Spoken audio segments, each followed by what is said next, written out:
За сайн байцгаана уу? Энэ видеогоор бүгдээрээ бүтээгч төлөв гэж юу байдаг талаар ярив.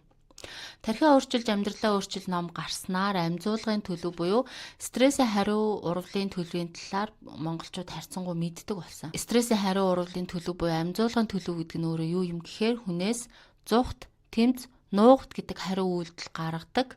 Хүн өөрийгөө аюулд учрлаа гэж үзэхээрээ хүн стресстгээрээ өөрийн ухаангүй хамгийн түрүүнд хийдэг хариу үйлдэл нь өөрийгөө хамгаалах буюу ингийн тулд альва асуудлаас зүхтэж, нуугдаж эсвэл тэр асуудлыг үүсгээд байгаа хүнтэй ч юм уу орчин нөхцөлтэй ч юм уу эсвэл нөхцөл байдалтай тэнцэж эхэлдэг. Тэгэхээр энэ бол өөрөө стрессийн хариу урвалын төлөв буюу амьзуулгын төлөв байх нь.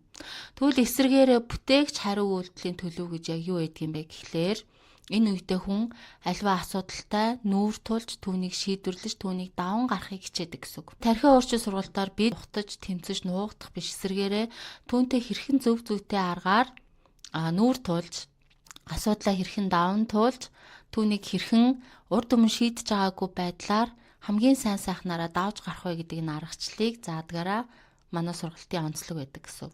За ингээд тархиа өөрчил сургалтын 4-р сарын бүртгэл эхлэх гэж байгаа тул та бүхэн сургалтаа сонирхож байвал энэ доор комент бичээд сургалтын талаар мэдээлэл аваарай. Баяртай.